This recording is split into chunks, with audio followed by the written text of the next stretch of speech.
Please join me in welcoming Governor-elect John Hickenlooper. I told the story last week when I was out campaigning around the state. There's a farmer outside Wiggins in northeast Colorado who had the best bird dog ever. A friend of mine, is a technology consultant, used to rent this bird dog. The dog's name was Mayor. And Mayor was such a great bird hunter that Mayor would go to a fixed point, could hold the point for 5 minutes until the bird was flushed. You shoot the bird out of the air. Oftentimes Mayor would catch the bird before it hit the ground in the water. Mayor would get the bird from the water and had such a soft mouth that Mayor's teeth would never puncture the flesh. Soon the farmer was renting Mayor out for $5 and $10 a day. Then it became 20 bucks, 40, 50 bucks a day. You'd have to call 6 months in advance. It was some sort of a religious experience to rent Mayor. And his friend got a contract in Europe for a year and was back for a wedding. And he called the farmer up on short notice and said, "Geez, I'm so sorry. I know there's no chance, but I'm in town for the weekend. If I could rent Mayor on Sunday, I'd pay anything." The farmer said, "Sure. Rent Mayor for $2 all day." The guy said, "What happened? I used to have to pay 50 bucks and call 6 months in advance." The farmer said, "Well, that Mayor was the best bird dog there ever was, but some dang fool took him out, started calling him governor, and now he won't do a lick of work. So, sorry."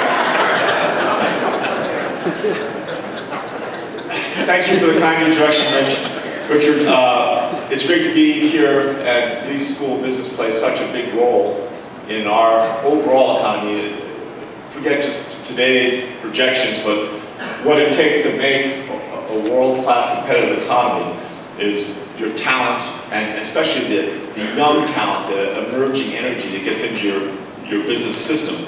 I also want to thank BBVA, Compass Bank for sponsoring this. Getting everyone together, getting people on the same agenda is always powerful and important. The challenge of making economic predictions, there are few systems more complex than our economy. I mean, I think it's very analogous to people trying to figure out a computer system that will predict weather changes. We know that the climate is changing, but we've seen, again, the system is so complex and the variables so powerful. It's hard to measure within the business and economic projections accurately how can you predict innovation and when it's going to happen and how rapidly that can transform an economy, expand it or contract it. Getting back to the joke about the dog named Mayor, we are working a link. Just so you're clear, we have our transition going full tilt. We have 23 transition committees. We had 1,700 people apply to help us in one form or another in the transition. I think we have somewhere north of 400 people actually working. And the context, I just want to spend a couple minutes describing to you so that as you see the economic projections, you have a clear image of what our opportunity and what our challenge, what our opportunity is. And I've spent, obviously, the last 11 months going all over the state. And the great thing is, you know, you drive 2 hours between towns, whether it's on the eastern plains or in the mountains, oftentimes there's no cell coverage. So, whereas for the last 7 years as mayor, every moment is, I got someone meeting, phone calls, I've got something to do every second. When you're driving through the 2 hours without a cell phone coverage, you actually get to think, right? What a notion, I'd forgotten what it felt like. It's, it kind of tickles when you actually have a chance to do it in somewhat unfettered time. And I began to put into a frame of reference the budget challenges the state has and the depth of this economy. And I'm not sure whether Richard will have a diagram or a chart that shows this, but if you look at the depth of this recession as a percentage of lost jobs compared with the peak employment, and compare both in duration and in amplitude to previous recessions, this recession is already deeper and will clearly be significantly longer than any recession we've had since the 1930s, since the Great Depression. And we need to recognize that that is a challenge in its own right, but it's also an opportunity. As I was driving around the state with this time to think and reflect, and it became clear that there's no hidden pool of money in the state budget. We are the transportation engineers. If we wanted to maintain our transportation system, our roads and highways, just the ones we have, the bridges and roads we have now, we would need an additional $500 million a year to keep track of that. In terms of K-12 education, right now, this year, 34% of the school districts in Colorado are on 4-day school weeks. Right? Most of them rural, but I mean the bus costs and transportation costs and facility costs are so significant they collapse it to 4 10-hour days. Higher ed, we have now dropped. We are at 49th out of 50 states in terms of our per student funding of higher ed. And healthcare, if you step back and look at it, and over the last couple of years we did add a number of children living below the poverty level to be covered by Medicaid. We run some risk of being, for the first time in our state's history, of diminishing, of taking people or reducing the number of people that we provide Medicaid to. The point of this, it's hard to say someone's going to sit out there half of your thing, so where's the opportunity? This sounds pretty dire. Well, the opportunity is that there are very few alternatives. There's no silver bullet, there's no hidden pool of money we can move from one place to another. The bottom line is that all over the state, there's no appetite to raise taxes.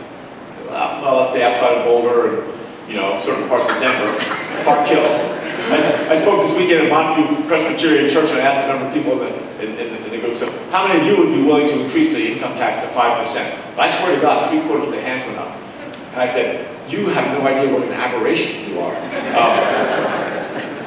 And they laughed, thankfully, as well. The fact is, all over the state, most polls I've seen are 65-35 or 70-30. Nobody wants to raise any taxes on a statewide basis. And if you accept that we're underfunded everywhere, and we're not going to raise taxes, we therefore have no choice but to try and accelerate the expansion of our economy, to help businesses hire more people, help businesses grow, genuinely change the culture by which not just the people in this room, but by which the whole state looks at business. Now, Colorado being Colorado, we have to be the place that figures out how to do that without putting at risk our landscapes, our land and waters, the wonderful Rocky Mountains, all those parts of our legacy that we want to leave to our grandchildren and to their grandchildren. So we have to hold ourselves to the highest environmental standards. We want to hold our businesses to the highest ethical standards. But at the same time, we've got to figure out how do we appropriately delineate the difference between regulations and red tape. Right? Where do regulations become red tape? There's somebody who spent almost 20 years in small business trying to expand restaurants, and we're trying to hire a new banquet manager, and I know I had to pay him 40 grand, another 10 grand for benefits, and then you get into the challenge. That means I've got to do another $230,000 a year in sales.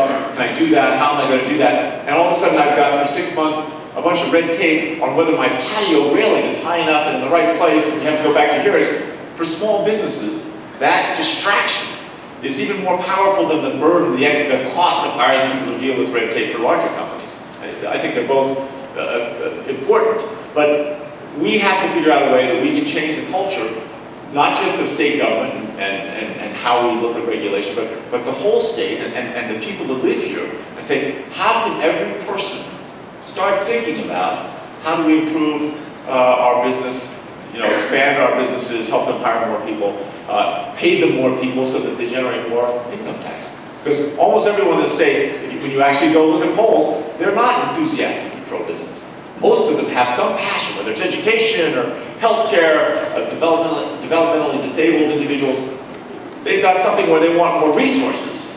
But they always feel that they'll get those resources from somewhere else, and that they don't want to have seen an increase in their taxes. Or, well, actually, many of the people that don't pay a lot of taxes, don't mind seeing them. The rest of you pay taxes. But that's unfair. That was a joke, just so we're perfectly clear. So I'm not getting into any partisan issues here. As we change that culture, I think part of it is defining Colorado as a place that is a center of innovation. Hopefully what we'll be able to do within the state government is make it smaller and more effective and more efficient. I always joke that the delivery of public services have to be effective, efficient, and elegant. Effective in that they actually solve a problem, they deliver a service that people care about and see as a priority. Efficient in that they do that, they provide that service or product at the lowest cost possible, and elegant in the sense that they don't diminish people, that they, that the transaction of delivering that service lifts people up. I think as we do that, if we do that in the most innovative way, we begin to brand the state in a powerful way. And part of that also is as our evolution of the state changes, how the world looks at us, how we look at ourselves as a more pro-business, again, a place that holds ourselves to the highest standards of maintaining our land and waters, but a pro-business state. How do we show that? How do we communicate that to the rest of the world? One way is to look at all those innovative businesses that are already here. And so I went around the state, it was amazing. These little companies like Smartwool out in Steamboat Springs, almost 20 years old. I'm sure a number of you, they do some skiing socks, hiking socks. They are the world leader now in performance socks. And they're at Steamboat. I met with the CEO, the chief financial officer, the senior VP of marketing. It's a 007 has a license to kill. You run for governor, you have a license to visit. These people take your call. And I asked the CEO, I said, well, here you say you're unique in Colorado. Nowhere on your packaging does it say, imagined and designed in Colorado. I mean, how come? And he looked at me and goes, well, nobody ever asked. That's kind of an interesting idea. And I suspect that we have businesses all over the state that are innovative and unique, and that are uniquely Colorado, and that through a little bit of effort, without a lot of money, we can begin to help them to rebrand the state as a place where innovation naturally occurs, and a state where people do things differently. Part of this, our plan on this is we are going to roll out a bottom-up economic development plan, let each of the 64 counties do their own economic development plan, and not just have the professionals, but try and get the Rotary Club members and the real estate brokers and school teachers, everybody going home to their kitchen tables to talk about what their economy and their county should look like in 40 years. And take all those county plans and make them into the 9 regional plans, and then use the 9 regional plans to actually have a state plan, but not one that was created by 30 or 40 experts in Denver and then, spread out around the state. As we do that process, we're going to need all of your help. Again, the goal is going to be to get as many people involved, and in that process of looking at an economic development plan for each county, part of that process is to give real facts. What kind of an education system do we need? No one's going to move a business here or open an office here if you don't have a public school system that works. So what's it going to take, and how are we going to do that? What should higher ed look like? We know that higher ed is the closest single correlation to future economic jobs. If you look at all the demographic inputs, it's probably the most important one. So how do we think about higher ed in relation to our economy? Is our Constitution too easy to change? And try and keep these discussions not to keep taxes or new revenues off the table, not talk about Democrats or Republicans, but get everyone together saying, all right, what are we going to do to get this economy moving? And I think what you're going to hear here today is some of the details that will show that we're not in a terrible place. But we do need to, all of us, roll up our sleeves and figure out what part can we play in getting this to accelerate. I appreciate you all taking your time again to the Lee School of Business and Richard Wobbekin, who I've now known for decades, even before I was an entrepreneur. You're all officially, I'm not sure whether governors have this right, but I'm still the mayor, so you are officially deputized to be part of this reimagining effort that we're going to go out and do in the next 6 months. Thank you all.